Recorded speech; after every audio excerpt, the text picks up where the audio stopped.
vous saluons dans le nom de Jésus. Nous parlerons aujourd'hui des jours de la semaine, selon Dieu, au travers de ces quelques passages. Passage 1, Genèse 1, versets 3 à 5.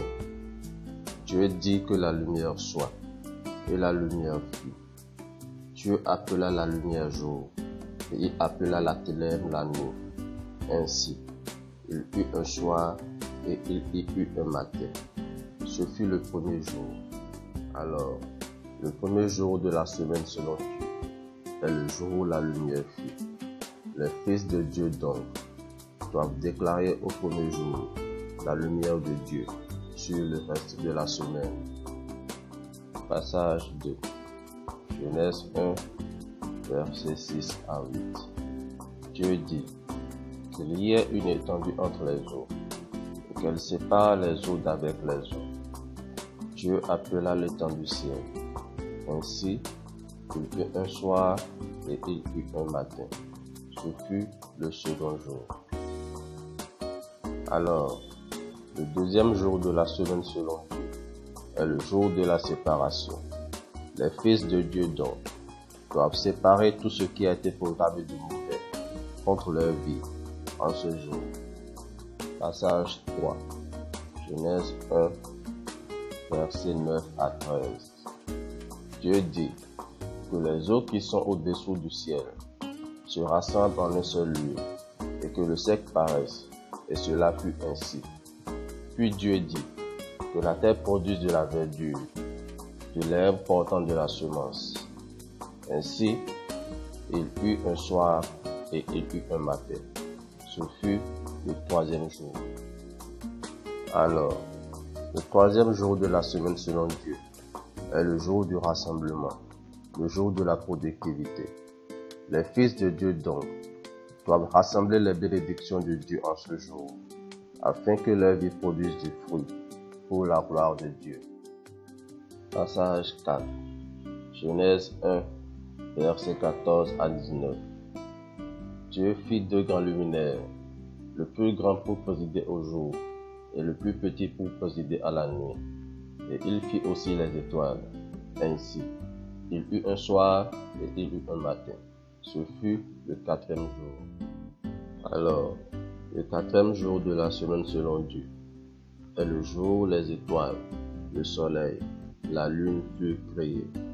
Donc, tel ces luminaires brillent, tel votre vie doit briller en ce jour. Votre étoile doit briller en ce jour, comme celui de notre Seigneur Jésus. Passage 5. Genèse 1, versets 20 à 23. Dieu dit que les eaux produisent en abondance des animaux vivants. Dieu les bénit en disant, soyez féconds, multipliez et remplissez les eaux des mers. Ainsi, il eut un soir et il eut un matin. Ce fut le cinquième jour.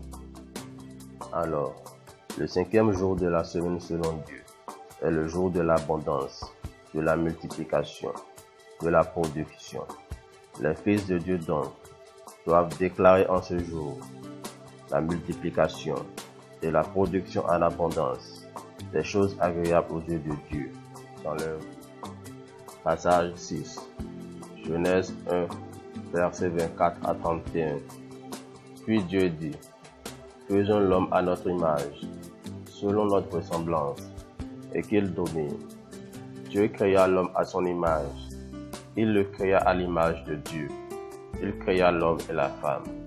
Ainsi, il eut un soir et il eut un matin. Ce fut le sixième jour.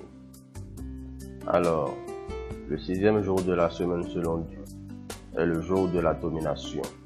Les fils de Dieu donc doivent proclamer leur autorité de domination sur toutes les situations de leur vie pour la gloire de notre Dieu. Passage 7. Genèse 2, versets 1 à 3. Dieu acheva au septième jour son œuvre qu'il avait faite, et il se reposa au septième jour de toute son œuvre qu'il avait faite.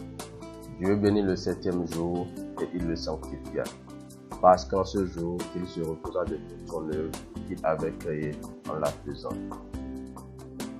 Alors, Le septième jour de la semaine selon Dieu est le jour du repos.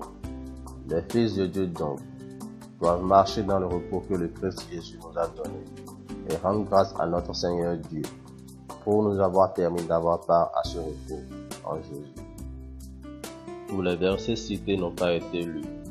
Nous vous conseillons alors de vous rapprocher de votre Bible pour une meilleure compréhension. Vous venez encore de connaître l'amour de Dieu. Si vous croyez en cet amour, il est temps d'agir.